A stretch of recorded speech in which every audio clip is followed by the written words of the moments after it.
Welcome back. Tune in this time for the investiture conflict, a return to the Byzantines, the First and Second Crusades, and a brief glimpse back into the Islamic world. The investiture conflict began with Gregory VII is elected Pope in 1073. There was a conflict in 1075 between Gregory and Henry over the right to appoint bishops. Henry wanted the political benefit of appointing bishops. For Gregory, this was simony. The issue was the customary, effectively prerogative of rulers to invest and install bishops and abbots with the symbols of their office. Controversy begins, as we said, in about 1078 and is concluded by the Concordat of Worms in 1122.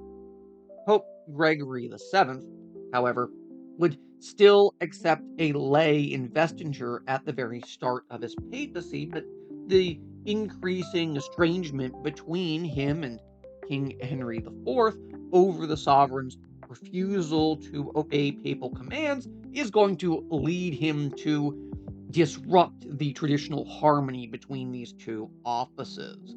In January of 1076, at the assembly in Worms, Henry IV and the German and Northern Italian bishops would renounce their obedience to the Pope and called for his abdication. As a result, Gregory is, of course, going to depose the king and excommunicate him, as well as the other bishops in February of 1076. And despite the eventual reconciliation of the two in 1077 at Canossa, where Henry, of course, appeared as a penitent sinner seeking the Pope's forgiveness, tensions will continue. Henry would be deposed and excommunicated again in 1080, and we maybe begin to see why the two aren't getting along so well. In short, Gregory wanted a reform movement to liberate the church from worldly control and expand its power. Henry refused to accept Gregory's authority and appointed the Archbishop of Milan. Gregory excommunicated several of Henry's advisors. Henry renounced Gregory, and Gregory obviously excommunicated Henry. This resulted in the Concordat of Worms.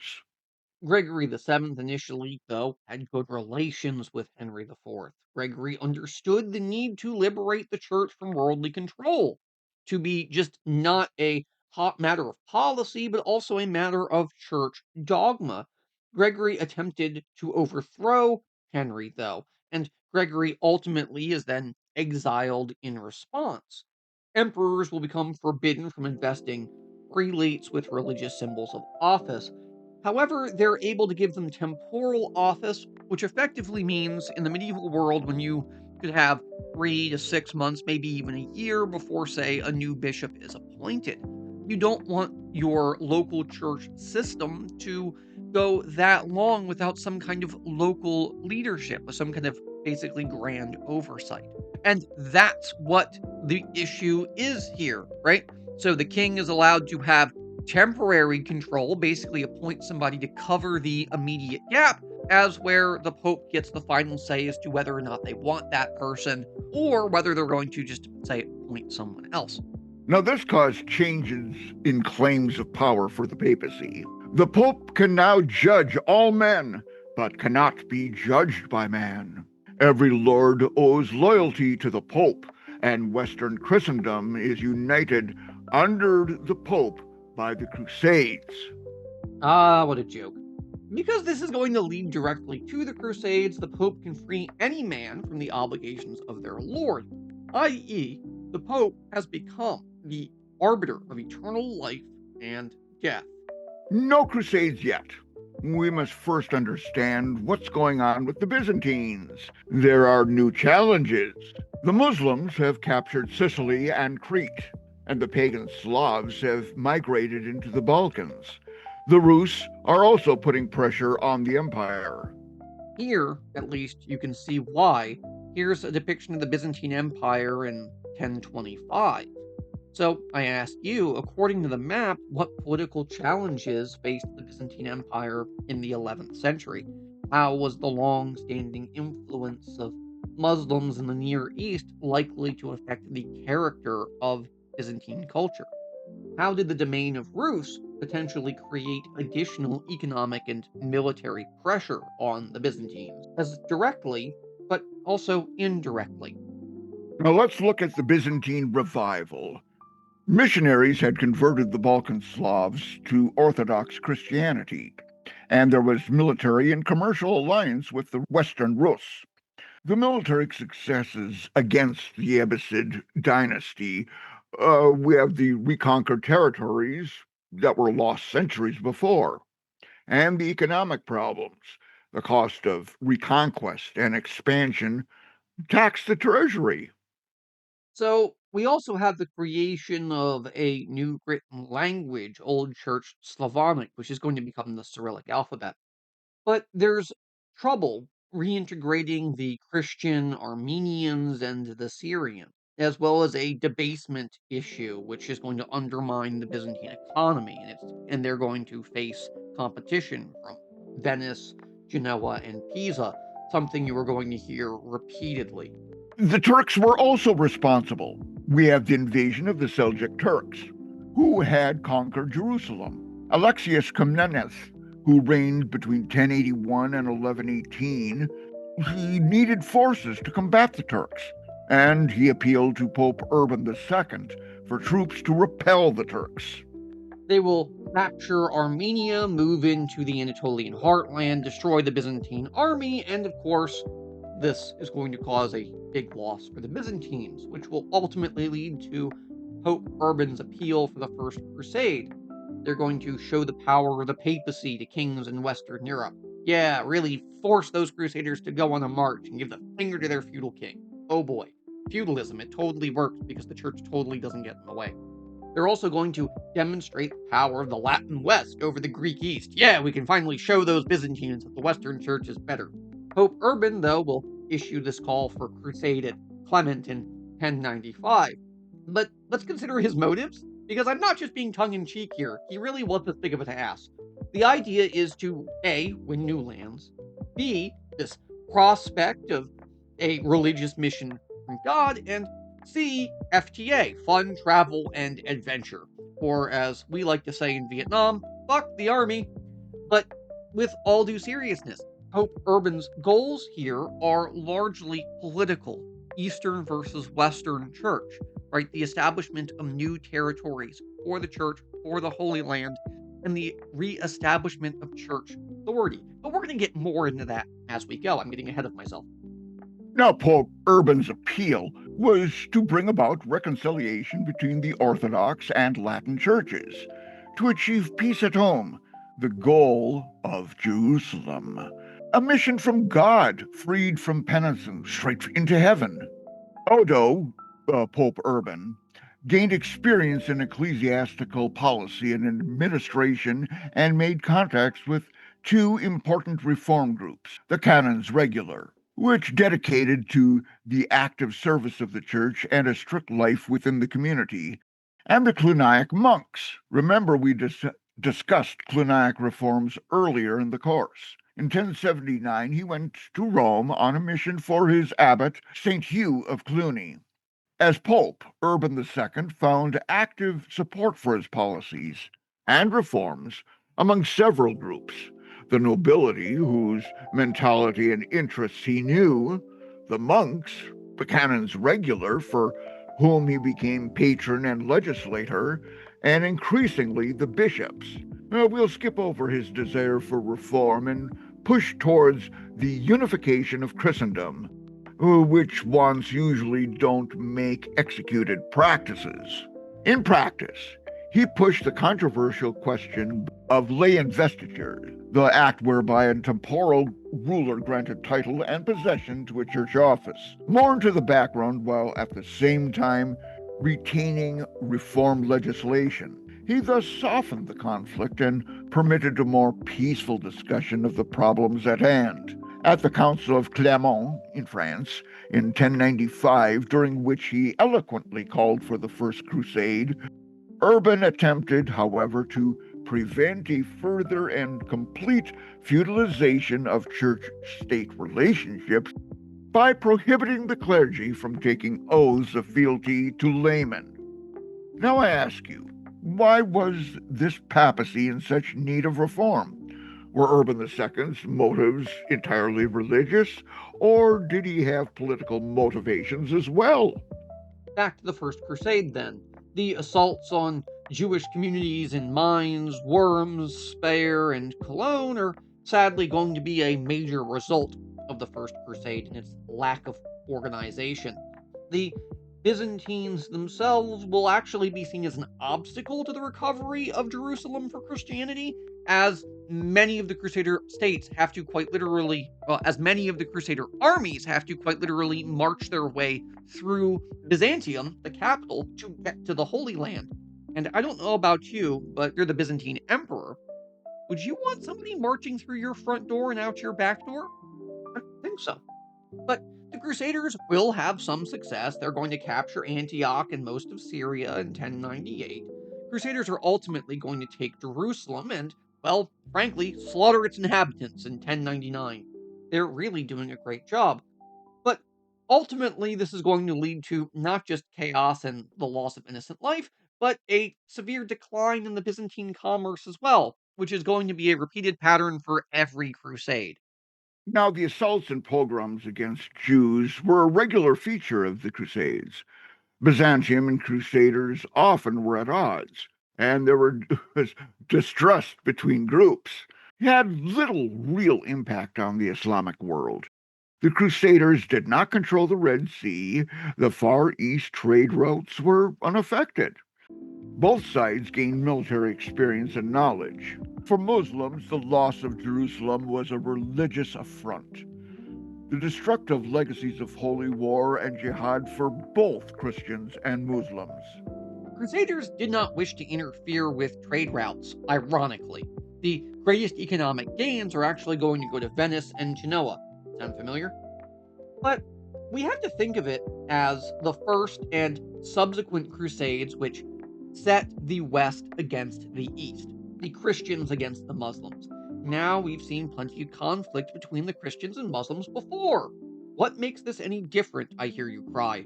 Well, unlike the Battle of Tours in 732, where the Frankish king Charles the Hammer Martel decisively stops the Muslim army's advance into northern Europe, the Crusades are far less decisive.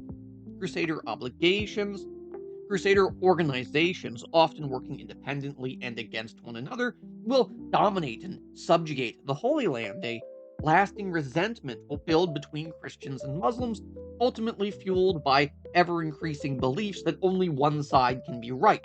The Jews will be caught in the middle and suffer as much as many of the innocent casualties of those in the repeated almost 40-year cycles of these wars.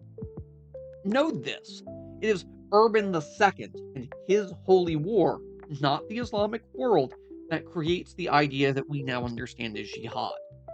This fact is particularly more disturbing when these wars are waged via the power politics of the church, specifically with the fear of Seljuk expansion, the unification of the Christian world, as well as further economic motivation.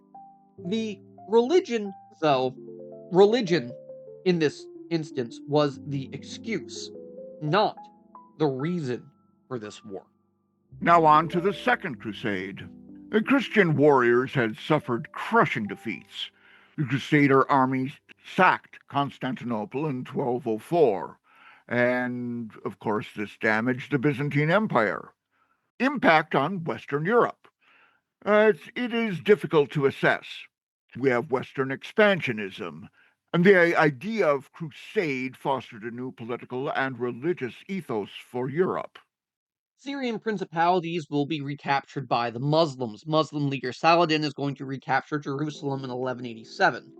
The Venetians are going to gain greatly from the sacking of Constantinople, and once again, the greatest gains are going to the republics of Venice and Genoa. Is this sounding like a theme yet?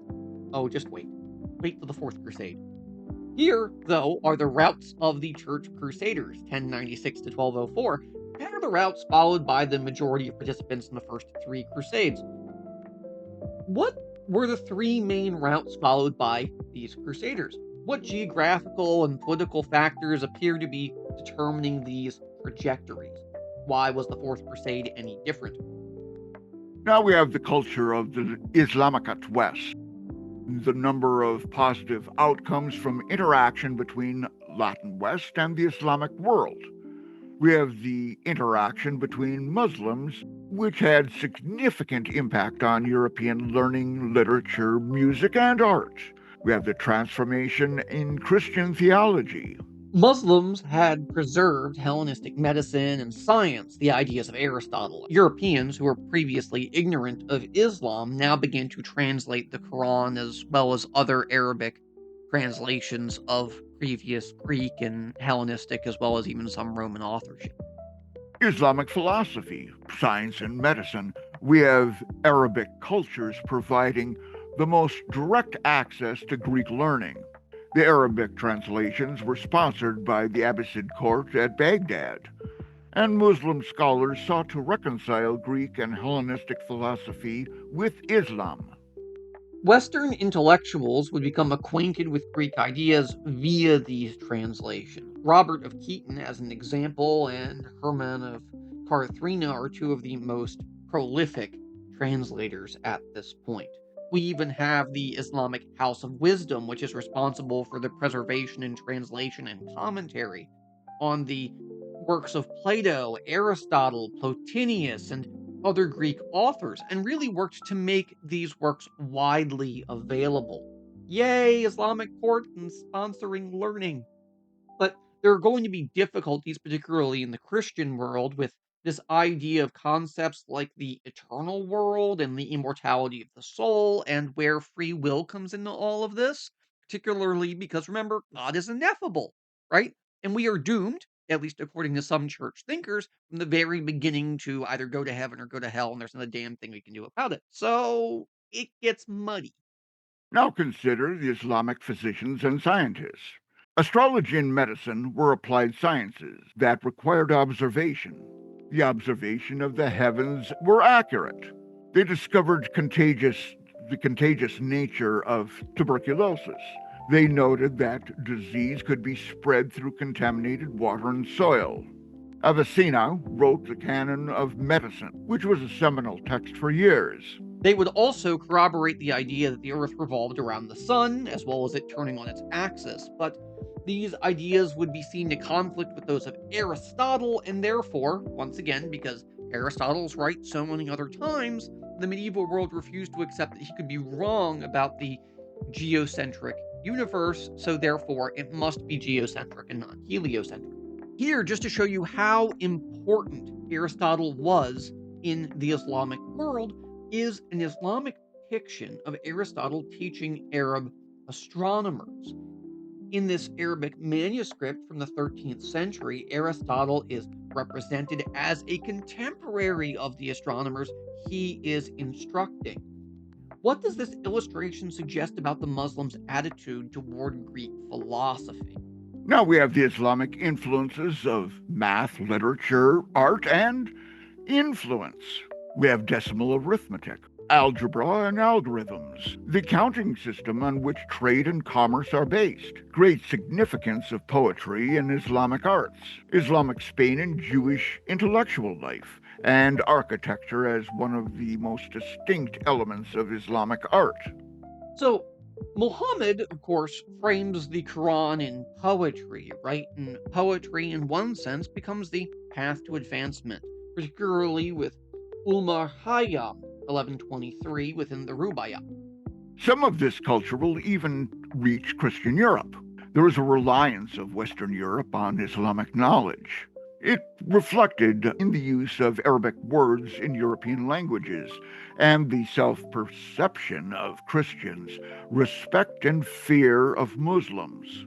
Architecture will become one of the most distinctive elements of Islamic art. Originally, of course, based on the Byzantine models, but they're going to build on pawn styles which reflect not just the Byzantine culture, but many others which would embrace Islam. I'm going to give a couple of examples of art here. One is an ivory pyxis from Medina Azahara. This is fashioned in the year 964, and it's just a small round box with a matching lid, but it's made of elephant ivory from West Africa. such intricately carved boxes would typically hold things like spices or incense, something small and valuable. This one is actually made in the fortified town of Medina Azahara, the Shining City, founded in the 10th century by the first Umayyad Caliphate in Cordoba, or at least near Cordoba, Spain. Its decorative motifs, though, are here to remind us that certain branches of Islam did not prohibit the representation of natural, even fanciful creatures, as you can see by both the peacocks but also the unicorns. Islamic architecture and garden designs are also going to make their way up through Spain as well. Both of these images, showing the beautiful Alhambra Palace in Granada, display how the architects and designers would borrow features from many cultures and combine them in distinctly graceful ways. Ultimately, Latin Europe was least powerful, least prosperous, and the least sophisticated of Rome's heirs in 1000. 100 years later, it had become a force to be reckoned with, a growing economic strength, and with a resultant dynamic, expansionist, and self confident and mobile society. So, the TLDR, they're going to have increasingly efficient agriculture, a growing population, and expanding trade system. To all those who made it thus far, please respond in the comments. I want you to ask yourselves and try and answer what factors out of the past couple of videos have contributed to European economic growth between 950 and 1100 CE. Show me that you're paying attention. Because was this growth beneficial or even harmful to the majority of the population? But with that out of the way, I will see you guys next time where we will delve into Chapter 9, the Greater Crusades, and more.